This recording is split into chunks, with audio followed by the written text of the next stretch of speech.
নবী বললেন যেসব জিনিস খেলে তার নেশা হয় মানুষের, তার সবগুলো কি হারাম। কিন্তু আপনি আপনার নিজের মনের ইচ্ছা শুনছেন, মন চাচ্ছে যে বিড়ি সিগারেট জর্দা খায়, আপনি খাচ্ছেন, এর কিসের জন্য আমল? জাহান্নাম। এই জাহান্নাম ঘিরে আছে কি দিয়ে? আপনার ইচ্ছা দিয়ে। জান্নাত ঘিরে আছে কি দিয়ে? আল্লাহর ইচ্ছা দিয়ে। আল্লাহর ইচ্ছা পালন করবে, ফলাফল জান্নাত। মনের ইচ্ছা পালন করবে, যা মনে চায় করবে, এটার নাম জাহান্নাম। সেবকার কিলোমিটার হাদিস না ৫৬৩ আল্লাহ বলেছেন এটা হলো সুন্নাতি, ফামান রাকিব সুন্নাতি ফালাইসা মিন্নি। বিয়ে করা হচ্ছে আমার সুন্নাত। যে ব্যক্তি সামর্থ্য আছে তাদের বিবাহ করে না, বলুক প্রশ্ন করেছে ফালাইসা মিন্নি, তারা আমাদের দলভুক্ত হয়। এখন বলে বিয়ে করা ইবাদত কি ইবাদত নয়? বিয়ে করা ইবাদত কি ইবাদত নয়? আচ্ছা চাচা, আপনি কখন মনে করছেন বিয়ে করা ইবাদত?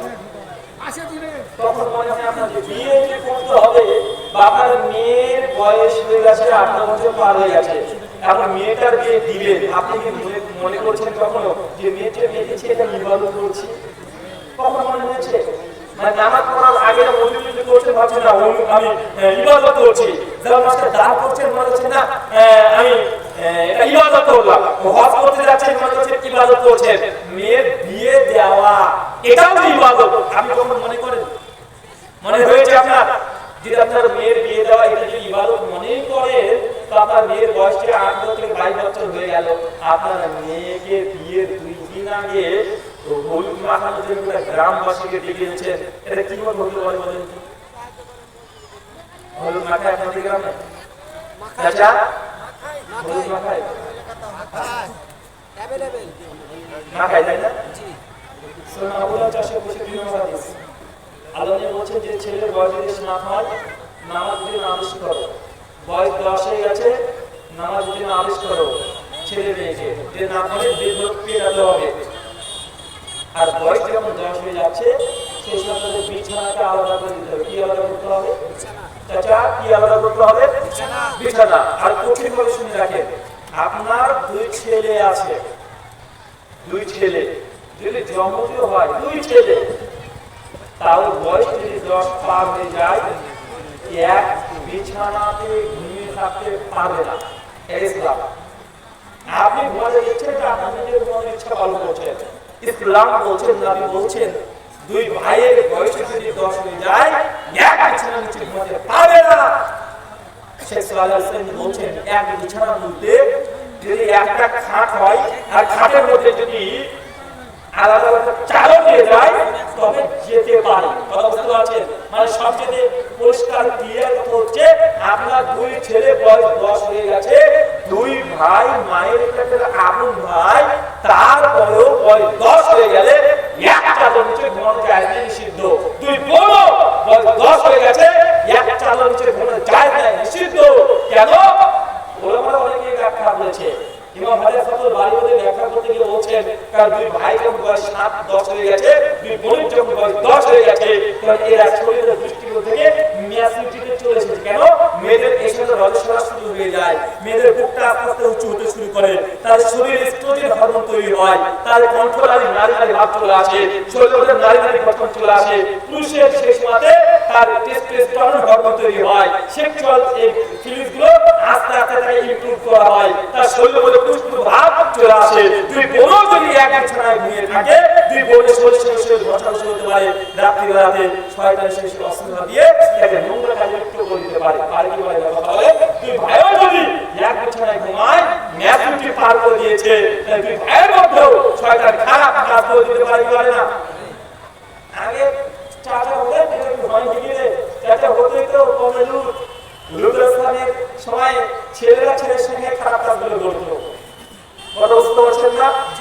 এখন তো এই লুটের কমের নতুন ভয় ভয় চলে এসেছে বিভিন্ন নাম নিয়ে, LGBTQ টোটাল, যেমন এই যে ট্রান্সজেন্ডার চলছে, সমকামিতা চলছে, গে চলছে, লেসবিয়ান চলছে, চলছে না? চাচা সমকামী বলছেন মানে আপনার মেয়েটা হঠাৎ করে আপনাকে বললে যে আব্বা বিয়ে করবো, আপনি বললেন যে বাপ চল রহমানের মেয়ের সঙ্গে তোর বিয়ে দিব, বেটা বলে না আব্বা রহমানের মেয়ের সঙ্গে বিয়ে করবো না। কার মেয়ের সঙ্গে বিয়ে করবি? বলে পল্টুর বেটার সঙ্গে করবো। আপনার ছেলেটা বলে বেটা, ও বিয়ে করতে চাইবে কাকে বলে তো? বেটাকে। মানে ছেলেকে, মানে ছেলেকে বিয়ে করবে, এটা কি? এটা সমকামিতা। এটা নিয়ে এখন আন্দোলন চলছে, তোদের আন্দোলন চলবে না ভাই? বাংলাদেশে এটা লিগ্যাল করার জন্য বড় আন্দোলন হয়ে গেল। ট্রান্সজেন্ডার দেখতে আমি ছেলের মতো হলেও ভেতর থেকে আমি মেয়ে, অতএব আমি এখন বিয়ে করবো ছেলেকে, মানে ও নিজেই ছেলে, চেন খুললে ওটাই পাবো, তারপরে বলছে আমি মেয়ে।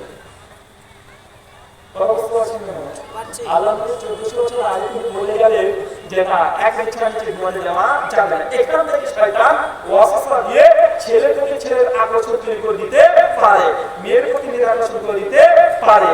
তাই দুই বোন যদি বড় হয়ে যায়, তাহলে দুজন বোন তাদের সিক্রেট অঙ্গগুলো, প্রত্যঙ্গগুলো যেগুলো যৌনতা যুক্ত, উষ্ণতা যুক্ত, দুই বোনেরও বসাবসি করা যায় না। দুই বোন যদি তাদের নিজের সিক্রেট জায়গায় গিয়ে বসাবসি করতে না পারে, বলে আপনার মেয়েকে পাড়ার মেয়েগুলো এসে কিভাবে তার গোপন গোপন জায়গাতে দলে দলে হলুদ লাগিয়ে দিতে পারে। কথা বুঝতে পারলেন না? আচ্ছা, আপনি বাপ আপনার মেয়েকে হলুদ লাগাতে পারবেন? হ্যাঁ, তো পাড়ার ছেলেগুলো এসে লাগাইছে, পাড়ার মেয়েগুলো লাগাইছে। সেই বুখারী 5058 নম্বর হাদিস, আব্দুল্লাহ ইবনে মাসউদ রাদিয়াল্লাহু আনহু বলছেন যে আল্লাহ নবী আলাইহিস সালাম বলেছেন, কোন বেপরদা নারীর সামনে জানে পর্দাশীল নারী তার সৌন্দর্য প্রকাশ না করে। কি বুঝলেন? বেপরদা নারী বলছেন যে পর্দা হিসাব মেনটেন করে না, আর একজন নারী যে হিসাব মেনটেন করে, নবী বলছেন যে কোন পর্দাশীল মেয়ে, বোরখাওয়ালা পর্দাশীল মেয়ে কোন বেপরদা নারীর সামনে তার মুখমণ্ডল খুলবে না। কেন? আল্লাহ নবী ব্যাখ্যা করে বলছে, কারণ তো বেপরদা নারী, পর্দাশীল নারীর সৌন্দর্যের চেহারা দেখে বেপরদা নারী তার স্বামীর কাছে গিয়ে বা বয়ফ্রেন্ডের কাছে গিয়ে বলবে, তুমি জানো হুজুরের মুখে দেখলাম তো কি সুন্দর দেখতে, টকটকে ফর্সা গো, ঠোঁটটা একদম কমলা লেবুর মতো, মনে হচ্ছে যে হুজুরের বউকে আমি একটা কিস করে দিই। এমন বদমাশ মেয়ে আছে না নাই? কথা বলে, আছে না নাই? আল্লাহ এই সাবধান সতর্ক করে দিয়েছে যে বেপরদা নারীর সামনেও পর্দাশীল নারী সৌন্দর্য প্রকাশ করতে পারবে না। আপনার মেয়েকে অর্ধলুঙ্গ অবস্থায় এক ফিট বের করে রেখে দিয়ে, হলুদ শাড়ি পরে দিয়ে গ্রামের মানুষের সামনে আপনি অর্ধলুঙ্গ অবস্থায় গোসল করাচ্ছেন, অর্ধলুঙ্গ অবস্থাতে হলুদ মাখাচ্ছেন, এটা জাস্ট কোন দিক থেকে হতে পারে? আপনি যদি করতে চান এলে ট্যারিশন করছেন, করতে থাকেন, তাহলে ইবাদত করছেন না। এটা কি করছেন না? এটা ইবাদত করছেন না। বিয়েটা হচ্ছে ইবাদত, বিয়েটা সুন্নতি পদ্ধতিতে করতে হবে। যে বিয়ের আগে যদি আল্লাহকে নারাজ করে দিয়ে, আল্লাহকে অখুশি করে দিয়ে যদি মেয়ের বিয়ে দেয়, তাহলে এই মেয়ে শ্বশুর বাড়ি থেকে কখনো সুখে শান্তিতে থাকতে পারে না। কেন? বিয়ের আগে